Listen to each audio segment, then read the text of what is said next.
اعوذ باللہ من الشیطان الرجیم بسم اللہ الرحمن الرحیم۔ پیارے بچوں، السلام علیکم ورحمۃ اللہ وبرکاتہ۔ چونکہ ہمارا موضوع چل رہا ہے غزل، کل ہم نے عارش صحبائی کے حالات زندگی اور شاعرانہ خصوصیات کے بارے میں پڑھا ہے۔ آج میں آپ کو عارش صحبائی کی غزل، پہلی غزل کے بارے میں کچھ تشریح کرنا چاہتا ہوں۔ امید ہے کہ آپ غور سنیں اور اپنی کاپی پر اس کو نوٹ کرتے رہیں۔ غزل نمبر 1۔ کون سا وہ زخم دل تھا، کون سا وہ زخم دل تھا جو تر و تازہ نہ تھا، دل میں زندگی میں اتنے غم تھے کہ جن کا اندازہ نہ تھا۔ ہم نکل سکتے بھی تو کیوں کر حصار ذات سے، ہم نکل سکتے بھی تو کیوں کر حصار ذات سے، صرف دیواریں ہی دیواریں تھیں دروازہ نہ تھا۔ اس کی آنکھوں سے نمایاں تھی محبت کی چمک، اس کی آنکھوں سے نمایاں تھی محبت کی چمک، اس کے چہرے پہ نئی تہذیب کا گازہ نہ تھا، اس کے چہرے پر نئی تہذیب کا گازہ نہ تھا۔ عرش ان کی جھیل سی آنکھوں کا اس میں کیا قصور، عرش اس کی جھیل سی آنکھوں کا اس میں کیا قصور، ڈوبنے والوں کو گہرائی کا اندازہ نہ تھا۔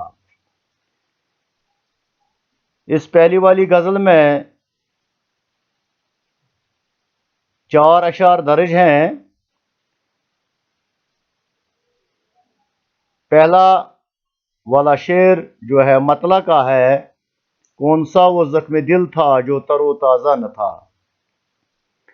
عارش صحبائی زندگی کے دکھوں اور غموں کا ذکر کرتے ہوئے فرماتے ہیں کہ میری زندگی میں بے تحاشا غم ہیں جن کے سبب میرا دل چھلنی ہو گیا، یعنی مجھے بہت تکلیف پہنچی ہے اس دنیا میں، میری زندگی غموں سے بھری ہوئی ہے اور میرے دل کا کوئی بھی زخم بھر نہیں آیا،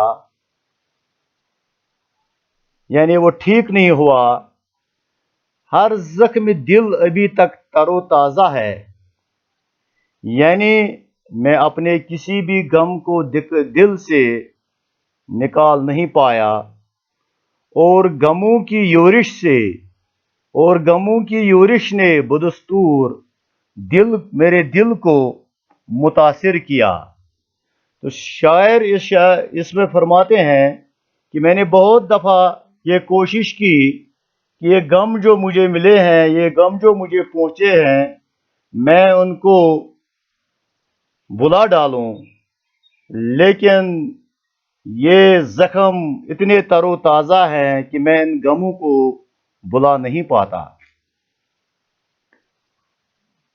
اگلا شعر، ہم نکل سکتے بھی تو کیوں کر حصار ذات سے، ہم نکل سکتے بھی تو کیوں کر حصار ذات سے، صرف دیواریں ہی دیواریں تھیں دروازہ نہ تھا۔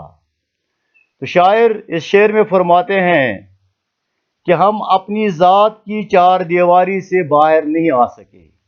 تو شاعر نے یہاں اپنی ذات کو، اپنے نفس کو،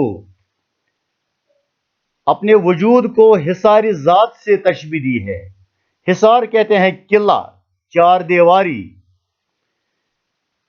کہ جس طرح ایک انسان ایک 4 دیواری میں قید ہوتا ہے، یعنی ایک قیدی کی حیثیت ہے میرے نفس کی، اسی طرح شاعر نے اپنی ذات کو اپنے کھول میں حصار ذات سے تشبیہ دی۔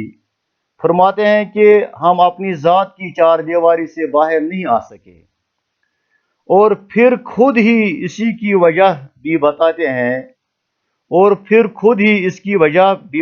ہیں، کہ ہم ذات کی ایسی 4 دیواری میں قید تھے کہ جس میں سے باہر نکلنے کی کوئی گنجائش نہ تھی۔